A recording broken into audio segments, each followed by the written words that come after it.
إنما جئناكم بالذبح فتقرب إلى الله سبحانه وتعالى بدماء هؤلاء المرتدين.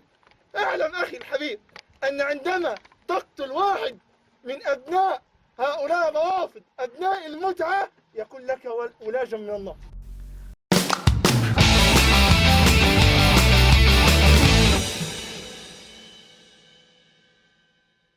Nos últimos anos, a imagem do islamismo ficou muito associada ao estereótipo do terrorismo, da intolerância e da repressão dos direitos individuais.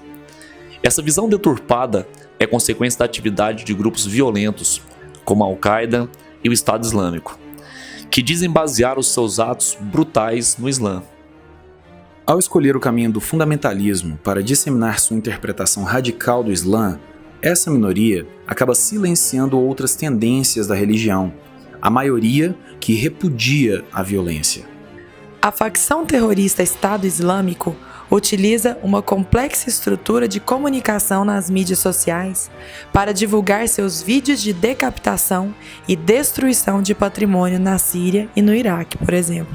O tema terrorismo é um dos mais importantes hoje nas abordagens de provas de vestibular e do seu Enem. Aquela fatídica terça-feira do 11 de setembro de 2001 inaugurou uma era do terrorismo internacional. Quando a rede Al-Qaeda, a base que surgiu no cenário do Afeganistão, naquele período em que a União Soviética invadiu aquele país, de 79 a 89, surgia a base, cujo grande idealizador, o grande mentor, era o saudita Osama Bin Laden, conhecido por todos. Aquele dia será sempre lembrado pela publicidade que foi dada, pela globalização das imagens, dos vídeos. Quando a rede Al-Qaeda, cujo grande mentor era Osama Bin Laden, arquitetou atingir os 3 corações simbólicos do mundo ocidental, seriam eles: o World Trade Center, como grande símbolo da economia do mundo ocidental, Nova York, Manhattan, o grande centro econômico. O outro grande coração simbólico, também atingido por um avião, causando grande destruição, foi o Pentágono, o coração militar. E o terceiro alvo, que não foi atingido porque o avião caiu um pouco antes, você se lembra disso? Seria a Casa Branca. Portanto, os 3 corações, o World Trade Center, o coração simbólico, econômico, o Pentágono, o coração simbólico, militar, e a Casa Branca, o coração simbólico, político. A partir desse evento, inaugurava-se um terror internacional novo, com grandes proporções, sendo o terrorismo um ato violento, sempre deixando uma mensagem de intolerância, de xenofobia, de perseguições, de aversão, e também inaugura-se uma guerra contra o terror, que nós vamos conhecer na prova por a doutrina Bush, do presidente George Walker Bush. A partir desse momento, desse ato, trava-se uma guerra contra o terror, trava-se uma guerra ao terror. E ele elege então os seus grandes alvos. O primeiro alvo, que foi invadido em 2001, foi o Afeganistão. E qual foi o grande objetivo dessa invasão, desse ataque, que durou aproximadamente 10 anos? Encontrar Osama Bin Laden e desarticular a base, a Al-Qaeda, que estava ali naquele país. Porém, lembramos que não foi encontrado no Afeganistão, mas 10 anos mais tarde, no Paquistão, que gerou até um filme que eu te indico, A Hora Mais Escura.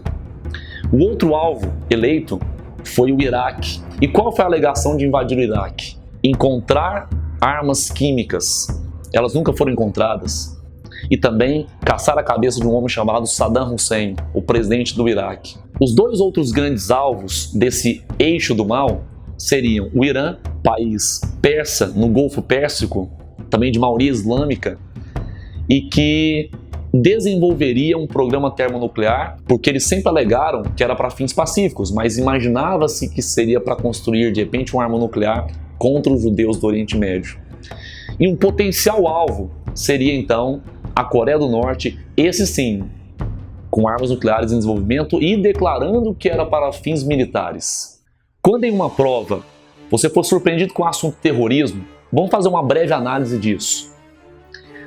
Quando um terrorismo é praticado, seja por um homem, exemplo, os homens-bomba, seja por um grupo como o Estado Islâmico da Síria e do Iraque, como a Al-Qaeda, como o Hezbollah e outros grupos terroristas ou extremistas, ou mesmo alguns consideram que existe um terrorismo de Estado, eles partem basicamente, primeiro, da imprevisibilidade. O ato terrorista tem que contar com a imprevisibilidade, ou seja, ele tem que acontecer num lugar em que ninguém prevê normalmente. Segundo, eles querem visibilidade. Daí, quanto mais filmagens, fotos aparecerem, melhor para ele. Daí a procura de grandes eventos como a Olimpíada, como a Copa do Mundo, como a reunião de pessoas em um local de visitação, como o caso de Jerusalém. E anote essa: o terrorismo sempre deixa uma mensagem, normalmente associada ao nacionalismo, à xenofobia, às perseguições, às diferenças religiosas e à intolerância.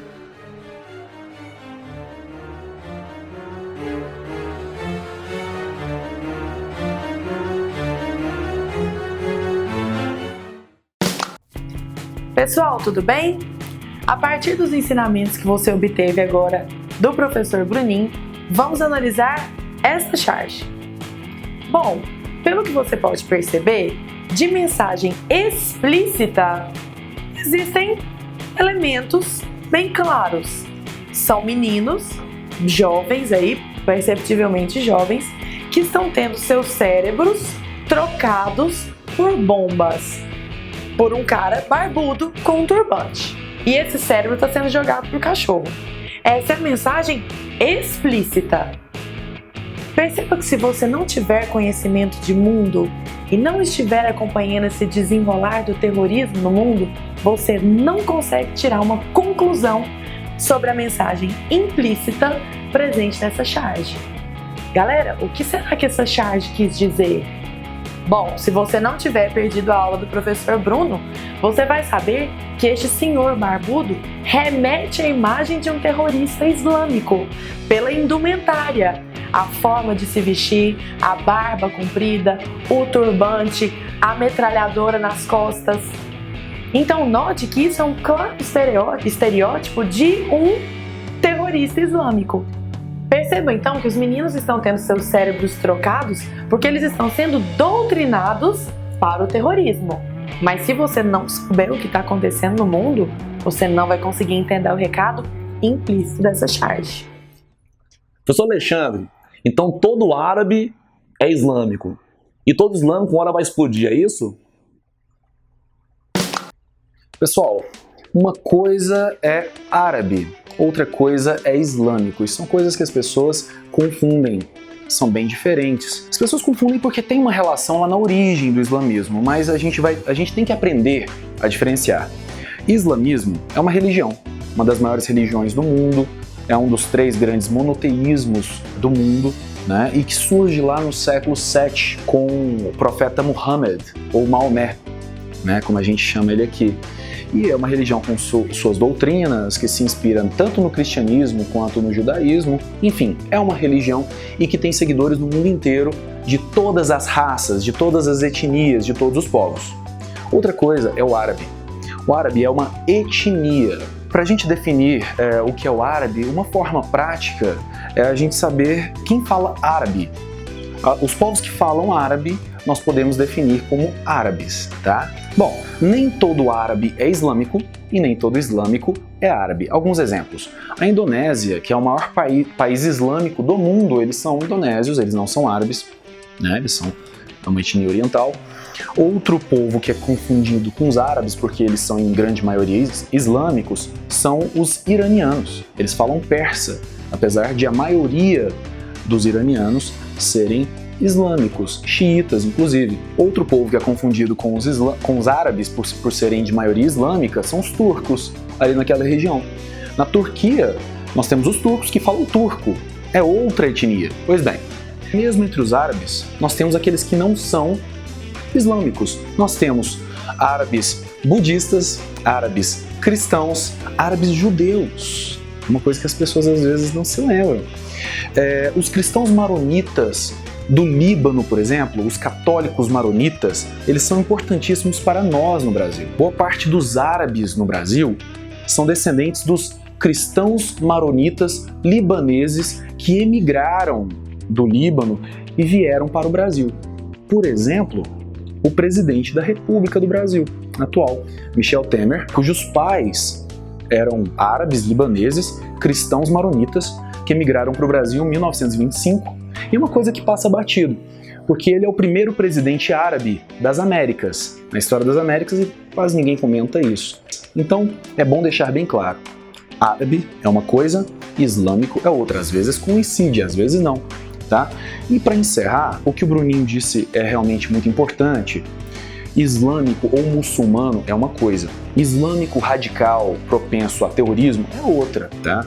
Inclusive aqui no Brasil, aqueles que mais colaboraram com as autoridades da Polícia Federal para prender aqueles islâmicos radicais que estavam preparando ataques no Brasil durante as Olimpíadas, foram as autoridades religiosas islâmicas no Brasil. Foram os que mais colaboraram com a Polícia Federal. Então a gente tem que saber separar, diferenciar essas coisas: árabe, islâmico e terrorismo. E aí, gostou da nossa aula? Então curta nosso vídeo e se inscreva no nosso canal.